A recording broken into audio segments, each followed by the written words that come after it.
आम्ही आज नंदुरबार जिल्ह्यातील तमाम आदिवासी सामाजिक संघटनाच्या माध्यमातून दिनांक 28 एप्रिल रोजी आम्ही सामाजिक संघटना समाज बांधव यांच्या माध्यमातून आम्ही जन आक्रोश मोर्चाचे आयोजन केलं आहे। त्यासाठी आज आम्ही जिल्हा पोलीस अधीक्षक नंदुरबार, जिल्हा अधिकारी कार्यालय नंदुरबार आणि मुख्य कार्यकारी अधिकारी जिल्हा परिषद या तिन्ही विभागाच्या अधिकाऱ्यांना आम्ही या जन आक्रोश मोर्चाच्या संदर्भामध्ये निवेदन देण्यासाठी आम्ही तमाम सामाजिक आदिवासी संघटनाच्या माध्यमातून आज आम्ही इथे जमलेलो आहोत। विशेष म्हणजे आम्ही जवळजवळ 6 महिन्यापासून आम्ही विविध क्षेत्रातल्या ज्या समस्यावर आम्ही निवेदने देतोय,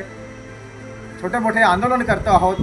तर परंतु आमच्या सामाजिक संघटनांच्या कोणत्याही निवेदनाची दखल घेतली जात नाही। म्हणून आम्ही नाईलाजाने आम्हाला 28 तारखेला जन आक्रोश मोर्चाचे आयोजन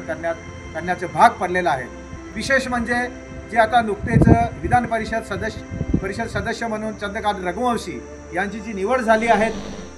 त्यांनी त्या शपथपत्रामध्ये ज्या जमिनीचे विवरण दिलेलं आहे त्याच्यामध्ये मोठ्या प्रमाणात त्यांनी आदिवासींच्या जमिनी बळकावल्याचे त्याच्यामध्ये सिद्ध होत आहे आणि दिसून पण येत आहे। त्यांनी गायचरण असेल, त्यांनी आदिवासींच्या जमिनी असतील, इनामी जमिनी असतील किंवा ज्या धार्मिक क्षेत्रासाठी ज्या राखीव केलेल्या जमिनी आहेत त्या सर्व जमिनी त्यांनी चुकीच्या पद्धतीने त्यांनी बळकावलेल्या आहेत आणि त्या संदर्भात आम्ही जवळजवळ 25 मार्च रोजी सामाजिक संघटनेच्या माध्यमातून पत्रकार परिषद घेऊन निवेदन दिलं होतं, परंतु आत्तापर्यंत कलेक्टर मॅडमांनी त्यांच्यावर कुठल्याही प्रकारची दखल घेतली नाही।